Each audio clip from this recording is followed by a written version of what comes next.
അസ്സലാമു അലൈക്കും വറഹ്മത്തുള്ളാ. പരിശുദ്ധമായ റമളാനും പെരുന്നാളും ഒക്കെ നമ്മൾ ഇന്നും കഴിഞ്ഞുപോയി. ഈ സമയത്ത് നമ്മൾ പ്രത്യേകം പഠിച്ചിരിക്കേണ്ട, മനസ്സിലാക്കിയിരിക്കേണ്ട ഒരു മസലയാണ് നോമ്പ് ഖളാ ആയി പോയിട്ടുള്ളവർ ഖളാ വീട്ടലും അതുപോലെ തന്നെ മുദ്ദ് കൊടുക്കലും എന്നുള്ളത്. ഇവിടെ ഒരുപാട് സംശയങ്ങൾ വരുന്നുണ്ട്. ആരാണ് മുദ്ദ് കൊടുക്കേണ്ടത്? ആരാണ് നോമ്പ് ഖളാ വീട്ടേണ്ടത്? എന്താണ് മുദ്ദ് കൊടുക്കേണ്ടത്? ആർക്കാണ് കൊടുക്കേണ്ടത്? എപ്പോഴാണ് കൊടുക്കേണ്ടത്? എത്രയാണ് കൊടുക്കേണ്ടത്? ഗർഭിണികളായ സ്ത്രീകളും മുലയൂട്ടുന്നതായ സ്ത്രീകളും എന്താണ് ചെയ്യേണ്ടത്? നിത്യരോഗികൾ എന്താണ് ചെയ്യേണ്ടത്? ഇങ്ങനെ ഒരുപാട് സംശയങ്ങൾ ഇവിടെ വരുന്നുണ്ട്. ഇതിനൊക്കെ ഉത്തരം കിട്ടുന്ന രൂപത്തിലാണ് ഈ ഒരു വീഡിയോ ഞാൻ ഇവിടെ പറയാൻ ആഗ്രഹിക്കുന്നത്. അല്ലാഹു തആല തൗഫീഖ് നൽകട്ടെ. ആമീൻ യാ റബ്ബൽ ആലമീൻ. നിങ്ങളെല്ലാവരും തുടക്കം മുതൽ അവസാനം വരെ കാണുകയും മസ്അലകൾ പഠിക്കുകയും ചെയ്യുക. മുദ്ദ് കൊടുക്കേണ്ടവരിൽ ആദ്യത്തെ വിഭാഗം എന്ന് പറയുന്നത് വാർദ്ധക്യ സഹജമായ കാരണങ്ങളെ കൊണ്ട് നോമ്പ് നോക്കാൻ കഴിയാത്ത ആളുകൾ. അതായത് നമ്മുടെ വീടുകളിലുള്ള ഉപ്പാപ്പമാർ, ഉമ്മാമ്മമാർ, ഇവരൊക്കെ വയസ്സ് കൂടുന്നതിനനുസരിച്ച് അവരുടെ ശരീരവും അതുപോലെ തന്നെ ആരോഗ്യവും ഒക്കെ ക്ഷയിച്ചു പോകും. അപ്പൊ അവർക്ക് നോമ്പ് നോക്കാൻ കഴിയില്ല. അങ്ങനെ നോമ്പ് നോക്കാത്ത കാരണങ്ങളെ കൊണ്ട് ഈ ഒഴിവാകുന്ന നോമ്പ്, ഖളാ ആവുന്ന നോമ്പിനനുസരിച്ചിട്ട് അവർ മുദ്ദ് കൊടുക്കണം. അടുത്ത വിഭാഗം എന്ന് പറയുന്നത് നിത്യരോഗികളാണ്. നിത്യരോഗികൾ എന്ന് പറയുമ്പോൾ അവർക്ക് ഈ രോഗം ശിഫയാകുമെന്നോ ആരോഗ്യത്തിലേക്ക് തിരിച്ചു വരുമെന്നോ ഒരു പ്രതീക്ഷയില്ല. അങ്ങനെയുള്ള നിത്യമായ രോഗമുള്ള ആളുകൾ അവരും ഈ ഖളാ ആകുന്ന നോമ്പിനനുസരിച്ചിട്ട് മുദ്ദ് കൊടുക്കണം. അടുത്ത വിഭാഗം എന്ന് പറയുന്നത് ഗർഭിണിയായ സ്ത്രീ അല്ലെങ്കിൽ കുട്ടികൾക്ക് മുലയൂട്ടുന്നതായ സ്ത്രീ. ഈ സ്ത്രീ നോമ്പ് ഉപേക്ഷിക്കുന്നത് ഈ സ്ത്രീ നോമ്പ് നോക്കിയാൽ കുട്ടിക്ക് വല്ല ബുദ്ധിമുട്ടും വരും എന്ന് പേടിച്ചിട്ട്, കുട്ടിക്ക് വല്ല ആരോഗ്യ പ്രശ്നവും വരും എന്ന് പേടിച്ചിട്ടാണ് നോമ്പ് ഒഴിവാക്കുന്നത് എങ്കിൽ ആ നോമ്പിനനുസരിച്ചിട്ട് മുദ്ദ് കൊടുക്കണം. ഇവിടെ മനസ്സിലാക്കേണ്ടത്, കുട്ടിയുടെ ആരോഗ്യം മാത്രം പേടിച്ചിട്ടാണ് നോമ്പ് ഒഴിവാക്കുന്നത്.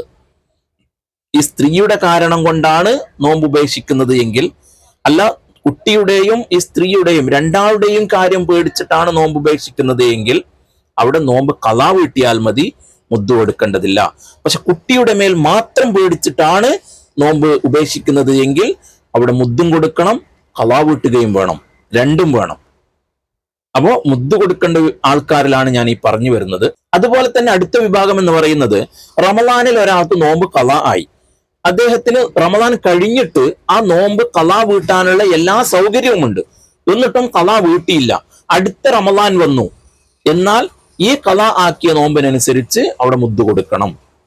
ഇനി നോമ്പ് ഖളാ വീട്ടേണ്ട ആളുകളാണ്, മുദ്ദ് കൊടുക്കാതെ ഖളാ വീട്ടേണ്ടവരാണ്. ഞാൻ നേരത്തെ പറഞ്ഞു, ഗർഭിണിയായ സ്ത്രീ അല്ലെങ്കിൽ പ്രസവിച്ചിട്ട് കുട്ടികൾക്ക് മുലയൂട്ടുന്നതായ സ്ത്രീ, അവര് കുട്ടിയുടെയും സ്ത്രീയുടെയും അല്ലെങ്കിൽ സ്ത്രീയുടെ മാത്രം കാരണം കൊണ്ട് നോമ്പ് ഖളാ ആയിട്ടുണ്ടെങ്കിൽ അവര് ഖളാ വീട്ടണം എന്ന് പറഞ്ഞു. കുട്ടിയുടെ മാത്രമാണെങ്കിൽ ഖളാ വീട്ടുകയും മുദ്ദ് കൊടുക്കുകയും രണ്ടും വേണം. അവിടെയാണ് നമ്മൾ മനസ്സിലാക്കേണ്ടത്. ഇനി ഒരാൾക്ക് റമളാനിൽ ഒരു രോഗം ബാധിച്ചു, ഉദാഹരണത്തിന് ഒരു ഓപ്പറേഷൻ കഴിഞ്ഞു, അല്ലെങ്കിൽ മറ്റെന്തെങ്കിലും രോഗം ബാധിച്ചു, ചിലപ്പോൾ റമളാൻ മുഴുവനായിട്ട് അല്ലെങ്കിൽ റമളാനിൽ നിന്നും കുറച്ച് ദിവസം അങ്ങനെ നോമ്പ് ഖളാ ആയാൽ ആ റമളാൻ കഴിഞ്ഞിട്ട് അദ്ദേഹം പരിപൂർണമായ ആരോഗ്യത്തിലേക്ക് എത്തിയതിനു ശേഷം ആ നോമ്പ് അദ്ദേഹം ഖളാ വീട്ടണം. അടുത്ത റമളാനിന് മുമ്പ് ഖളാ വീട്ടണം. അങ്ങനെ ഖളാ വീട്ടിയില്ല എങ്കിൽ, അടുത്ത റമളാനായിട്ടും ഖളാ വീട്ടിയില്ല എങ്കിൽ അവിടെ ഓരോ നോമ്പിനനുസരിച്ചിട്ട് ഓരോ മുദ്ദ് വീതം കൊടുക്കണം, നോമ്പ് ഖളാ വീട്ടുകയും വേണം. എന്നാൽ അദ്ദേഹം മുദ്ദ് കൊടുത്തില്ല, ഖളാ വീട്ടിയില്ല എങ്കിൽ ആ റമളാനും കഴിഞ്ഞിട്ട് പിന്നത്തെ റമളാൻ ആകുന്നതിന് മുമ്പ് അദ്ദേഹം ഖളാ വീട്ടുകയാണെങ്കിൽ ഖളാ വീട്ടുകയും വേണം, രണ്ട് മുദ്ദ് കൊടുക്കുകയും വേണം. അങ്ങനെ എത്രത്തോളം റമളാൻ പിന്തിച്ച് പോകുന്നോ ഓരോ റമളാൻ വരുന്നതിനനുസരിച്ചും മുദ്ദിന്റെ എണ്ണം കൂടുകയും ചെയ്യും, അദ്ദേഹം ഖളാ വീട്ടുകയും വേണം. ഇവിടെ മനസ്സിലാക്കേണ്ട ഒരു വിഷയം, ഒരു സ്ത്രീ കുട്ടിയുടെ കാരണം കൊണ്ട് മാത്രമാണ് നോമ്പ് ഖളാ ആക്കുന്നത് എങ്കിൽ അടുത്ത റമളാനിന് മുമ്പ് ആ നോമ്പ് ഖളാ വീട്ടുകയും ഒരു മുദ്ദ് കൊടുക്കുകയും വേണം എന്ന് പറഞ്ഞു.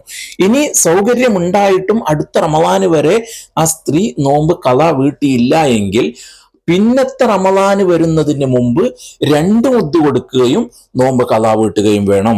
ഇനി എന്താണ് മുദ്ദ് കൊടുക്കേണ്ടത്? ഇത് ഫിത്ർ സക്കാത്തിലൊക്കെ പറഞ്ഞ പോലെ നമ്മുടെ നാട്ടിൽ പ്രധാനമായും ഭക്ഷിക്കുന്ന ഭക്ഷണം ഏതാണോ അതാണ് മുദ്ദ് കൊടുക്കേണ്ടത്. നമ്മുടെ നാട്ടിലൊക്കെ അരിയാണ്, അതുകൊണ്ട് അരിയാണ് കൊടുക്കേണ്ടത്. ഇവിടെ ചില ആളുകൾക്കുള്ളൊരു സംശയം, നമ്മൾ അരി ഭക്ഷണം കഴിക്കുന്നില്ല എങ്കിൽ നമ്മളും അരി തന്നെയാണോ കൊടുക്കേണ്ടത് എന്ന്. നമ്മൾ ഭക്ഷിക്കുന്നുണ്ടോ ഇല്ലേ എന്നുള്ളതല്ല അവിടെ വിഷയം. നമ്മുടെ നാട്ടിൽ പ്രധാനമായും ഭക്ഷിക്കുന്ന ഭക്ഷണം ഏതാണോ അതാണ് കൊടുക്കേണ്ടത്. ഇനി എത്രയാണ് കൊടുക്കേണ്ടത്? അതും നേരത്തെ ഫിത്ർ സക്കാത്തിൽ പറഞ്ഞ പോലെ ഒരു നോമ്പിന് ഒരു മുദ്ദ്, ഒരു നോമ്പിന് ഒരു മുദ്ദ്. 30 നോമ്പും ഖളാ ആയിട്ടുണ്ടെങ്കിൽ 30 മുദ്ദ്.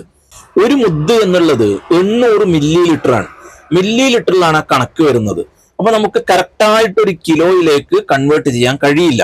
അങ്ങനെ കൺവേർട്ട് ചെയ്യുമ്പോൾ ഓരോ അരിക്ക് ഓരോ തൂക്കമാണ് വരിക. അതായത് തൂക്കം കൂടുതലുള്ള അരി ഉണ്ടാവും, തൂക്കം കുറഞ്ഞ അരി ഉണ്ടാകും. അപ്പോൾ മുദ്ദിനനുസരിച്ച് കിലോ വ്യത്യാസം വരും. ഉദാഹരണത്തിന് ഒരു 650 ഗ്രാം, അതിൽ മുകളിലോട്ട് ഏറ്റവും കുറഞ്ഞത് 650 ഗ്രാമാണ്. അതിൽ കൂടുതൽ എടുക്കലാണ് നല്ലത്. 700 ഗ്രാമോ 750 ഗ്രാം എടുത്താൽ ഏറ്റവും നല്ലതാണ്. 750 ഗ്രാം എടുത്താൽ തന്നെ 30 നോമ്പും ഖളാ ആയിട്ടുള്ള ഒരാൾക്ക് ഏകദേശം 22 കിലോ ഇങ്ങനെ എന്തോ വരുള്ളൂ. 700 ഗ്രാം എടുത്താൽ തന്നെ 7 3 21 കിലോ മാത്രമേ വരുള്ളൂ 30 നോമ്പും ഖളാ ആയിട്ടുള്ള ഒരാൾക്കാണെങ്കിൽ. അല്ലെങ്കിൽ ഒരു 10 നോമ്പ് ഖളാ ആയിട്ടുള്ള ആൾക്കാണെങ്കിൽ 7 കിലോ ഇങ്ങനെ വരുള്ളൂ. അതിൽ കൂടുതൽ എടുക്കുന്നത് ഏറ്റവും നല്ലതാണ്. അപ്പോൾ ഒരു നോമ്പിന് ഒരു മുദ്ദ് എന്നുള്ള രൂപത്തിലാണ് കൊടുക്കേണ്ടത്. ഇത് എപ്പോഴാണ് കൊടുക്കേണ്ടത്? ഉദാഹരണത്തിന് വാർദ്ധക്യ സഹജമായിട്ടുള്ള ആളുകൾ എന്ന് പറഞ്ഞു, അവർക്ക് നോമ്പ് നോക്കാൻ കഴിയില്ല എന്നുള്ളത് ഉറപ്പാണ്. അപ്പൊ ആ നോമ്പ് തുടക്കത്തിൽ തന്നെ ഇവരുടെ 30 നോമ്പിൻ്റെതും കൊടുക്കാൻ പറ്റുമോ? അങ്ങനെ കൊടുക്കാൻ കഴിയില്ല. ഓരോ നോമ്പ് കഴിയുന്നതിനനുസരിച്ചും ഓരോ മുദ്ദ് കൊടുക്കാം, പ്രശ്നമില്ല. ഇപ്പോ ഇന്നത്തെ നോമ്പ് പകലായി കഴിഞ്ഞാൽ ആ പകല് അന്നത്തത് കൊടുക്കാം.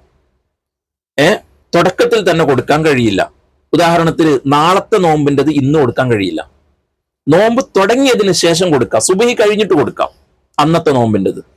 ചില ആളുകൾ 30 നോമ്പും കഴിഞ്ഞിട്ട് 30-ൻ്റെന്നോ പെരുന്നാളിൻ്റെന്നോ അങ്ങനെ കൊടുക്കുന്നവരുണ്ട്, അതും കൊടുക്കാം. ഇനി ഇത് കൊടുക്കേണ്ടത് ആർക്കാ?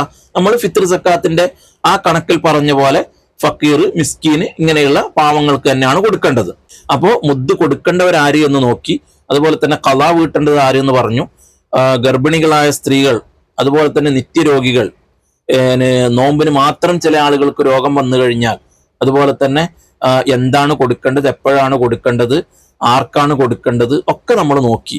ഇനി ആർക്കെങ്കിലും വല്ല സംശയമുണ്ടെങ്കിൽ ഇൻഷാ അല്ലാഹ് ഞാൻ പറഞ്ഞ പോലെ കമന്റിൽ ചോദിക്കുക. എല്ലാ കമന്റിനും അള്ളാഹുവിന്റെ തൗഫീഖ് ഉണ്ടെങ്കിൽ ഉത്തരം തരുന്നതായിരിക്കും. നല്ല കാര്യങ്ങൾ പറയുവാനും നല്ലത് കേൾക്കുവാനും നല്ലത് ജീവിതത്തിൽ പകർത്തുവാനുള്ള തൗഫീഖ് നൽകട്ടെ. ആമീൻ യാ റബ്ബൽ ആലമീൻ. എല്ലാവരോടും ദുആ കൊണ്ട് വസിയത്ത് ചെയ്യുന്നു. അസ്സലാമു അലൈക്കും വറഹ്മത്തുള്ളാഹി.